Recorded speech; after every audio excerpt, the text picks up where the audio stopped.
My name is Dr. Rola El Farra. I am a Palestinian American physician in Houston, Texas. I have expertise in women's health and health policy. My father, as you mentioned, was born in Khan Yunis and my mother in Gaza City. And the El Farra family actually is one of the largest families in Khan Yunis, with over 12,000 family members there and thousands more around the world. We have lived in Gaza for centuries. We are the indigenous people of the land there. My goal today is to share with you the devastating and horrific impact of Israel's war on Gaza, on the women and children in my family, from the perspective of a physician, a woman, a mother, and a Palestinian, in order to give real context and meaning to today's discussion. The stories that I share with you are tragic and deeply personal, but they need to be heard in order to understand the magnitude of suffering, trauma, and terror that my family members have experienced. Since the 7th of October, actually now over 150 family members, since I wrote that bio sketch, it's now 150 family members, have been murdered by Israel's assault on Gaza, by Israeli bombardment, by sniper fire, and by the denial of humanitarian aid, including food, water, electricity, shelter, and medical care. It is imperative to understand the historical context of this brutal war as well.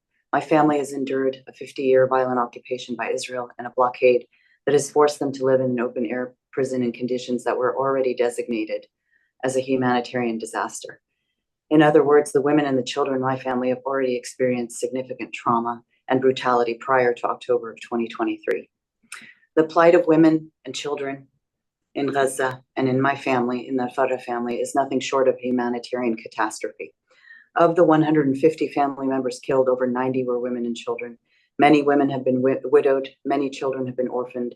Virtually all women and children in my family have been displaced to the south due to the destruction of their homes. The women and children in my family have endured massacres of entire nuclear multi-generational families by Israeli airstrikes of their homes. In October, my cousin Jamal El Farra and his wife Nihad were sheltering with their entire family when an Israeli strike destroyed their home. Nihad survived, but she witnessed the death of her son Tawfiq, and who was a dentist, and his pregnant wife Dana, and their two beautiful daughters Reem and Hala. Her granddaughter Reem's wedding actually had been planned for the day that they were murdered. Nihad also witnessed the death of her brother-in-law Isam, along with his wife Samad, and their three daughters Rasul, Tuqa, and Nadian. And so his entire family was wiped from the civil registry. Nihad suffered traumatic injuries and had to endure the amputation of her limb, in addition to witnessing the death of her family. So here I share some pictures of the extended family, as well as one of their daughters, Nahian, and Dina, the wife of Tawfiq, who was pregnant when she was killed. Children in my family have endured the murder of their parents and horrific injuries from their massacres as well.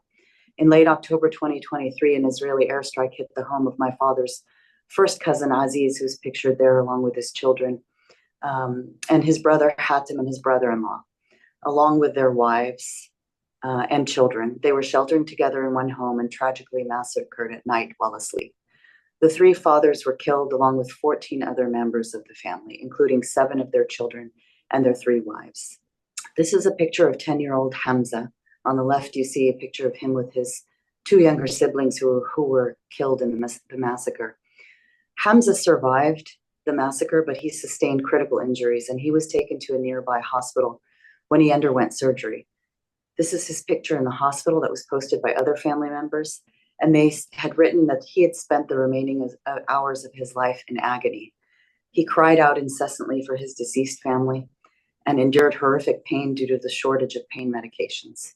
He died a few days later, alone and in agony. I think about him often.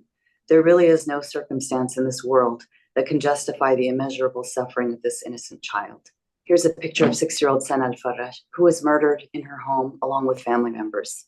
A picture of beautiful Sana wearing a Disney princess dress next to a picture of her dead body went viral on social media. Her photo captures the beauty and the innocence of children, but by virtue of being a Palestinian child in Gaza, she was not offered the same protection from war crimes that other children in the West are. Women and children in my family have endured relentless, indiscriminate bombing that has destroyed virtually all of their homes, forcibly displacing them to evacuation camps in the South, where they live in catastrophic conditions, with no access to clean water, food, electricity, and medical care. I would like to share the tragic story of Iman El Farra, the pregnant mother of 9 young children. On December 17th, 2023, her husband, Sabri Abdullah Al Farra, was murdered in his home by an Israeli airstrike along with her 9 children. They were buried under the rubble of their home for several days before anyone could recover them. Iman survived, and she was forced to evacuate to a camp in Rafah. She gave birth to a baby boy with no access to clean water, electricity, and medical care. Her newborn son died 20 days later, on January 28th, from the cold and the harsh conditions in the camp. In what world is it acceptable for a pregnant mother to endure so much pain, loss, and tragedy? Humanity has indeed failed the women and children of Gaza. Women in my family, like Iman and across Gaza, have been subjected to either a complete lack of or inadequate reproductive health care. My first cousin posted on Facebook that her neighbor down the street had just given birth on the rubble of her destroyed home, asking if anyone in the area could help provide her with clothing and supplies for the newborn infant. My first cousin in California is in regular contact with her sisters in Gaza, who have reported that they have not had feminine hygiene products since the beginning of the Israeli attack on Gaza, increasing the risk of reproductive and urinary tract infections in young women. Women and children of my family have also been denied access to the most basic of humanitarian needs by the State of Israel. One family member texted, "We have been sleeping without food for 24 hours at a time. We have not seen flour, meat, vegetables, or fruits for 3 months now. They are using animal feed to make bread and recycling water." My first cousin, Muna, sent a picture of her 2- and 4-year-old daughters just last week. It was heartbreaking to see that her daughters were wasted and cachectic, which are medical signs for severe malnutrition. They have been surviving on canned beans and eat 1 meal per day, if at all any meals.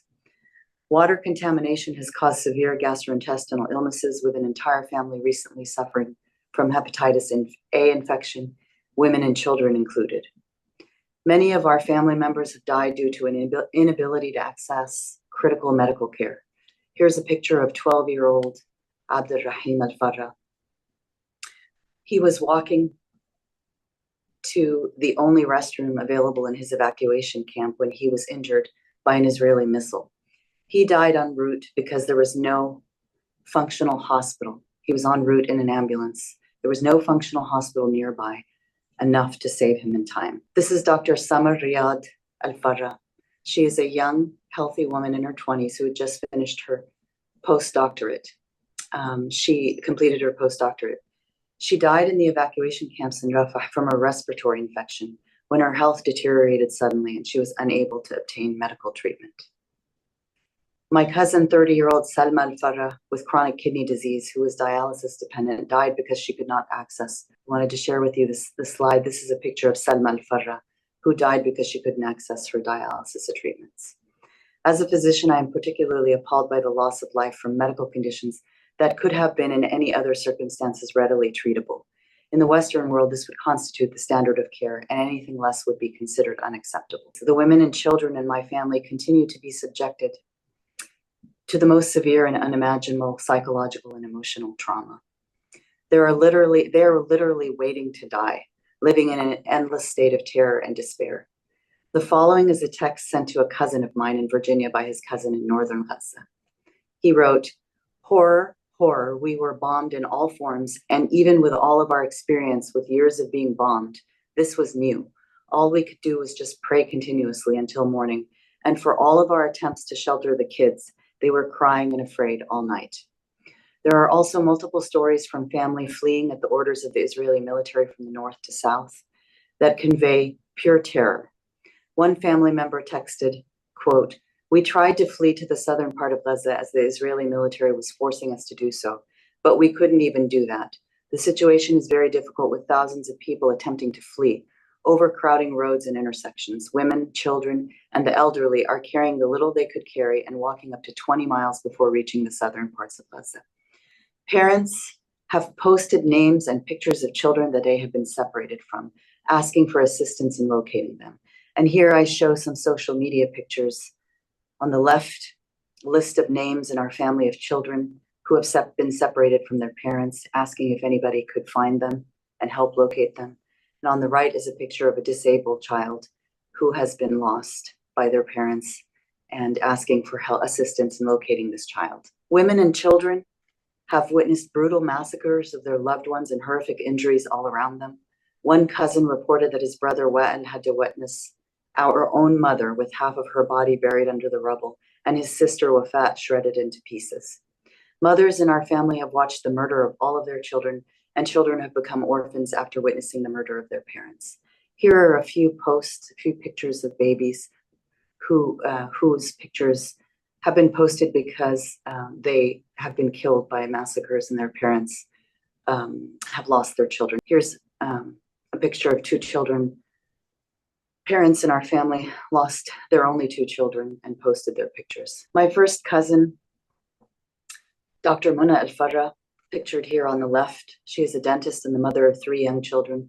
She was widowed in October when her husband was killed in an Israeli missile strike on his car while driving to check on his parents because he hadn't heard from them. Her social media posts have provided a window into her intense pain and suffering. She has written several. I've shared a slide here, but I'm going to read one of her posts. She writes, "It's not goodbye, my love. A farewell is not suitable for us because you are alive with me every moment. And I am a believer. I swear that I am waiting to meet you as if it were a little while. No, no, please no, don't say goodbye." Her 8-year-old daughter, Hasna, wrote a heart-wrenching letter to her father stating, quote, "My dad is the greatest dad. I will still tell you all of my secrets, Daddy. I miss you, my mom, my brother, and my little sister miss you, and we will never forget you."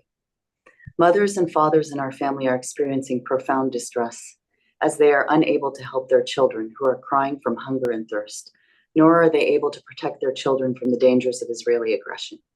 Women and children are psychologically exhausted. Coping mechanisms have been eroded. My first cousin posts regularly on social media about her psychological devastation. Here's a quote from her. "No one asks for aid to Gaza. We need to stand up for the war. While we are losing the people, we are not a game. We are not a game between you. We are human beings. Have mercy on us, O world. We have no mercy on us. Every hour we lose someone dear to us, our lands and houses. The disease is a form. We do not need aid to buy from the market. We do not need to go down for aid, and we need someone to treat us. The diseases have increased. Don't talk only about the broken hearts of people. I swear we are dying." Given the severity of the war crimes committed against them, my family will be plagued for generations to come, not only with physical scars or lost limbs of the survivors, but also deep-seated psychological wounds, including PTSD, depression, suicide, and profound disability.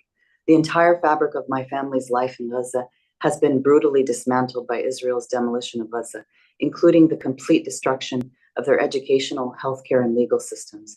Almost all schools and universities have been completely decimated.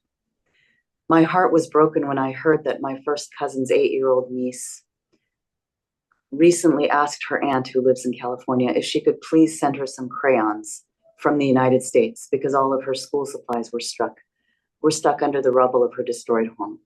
All education of children and young adults has ceased, profoundly impairing the mental, developmental, and psychological well-being of all children of Gaza. The future implications of this complete annihilation of our social infrastructure, education in particular by Israel, unfortunately will haunt generations of Gazans to come. Tragically, these stories are only a glimpse into the horror and the devastation that has been inflicted upon the El Farra family over the last 5 months by Israeli aggression. The lives of women and children in my family have been completely shattered, with profound and devastating consequences on their safety, psychological well-being, general and reproductive health, food security, education, and family structures.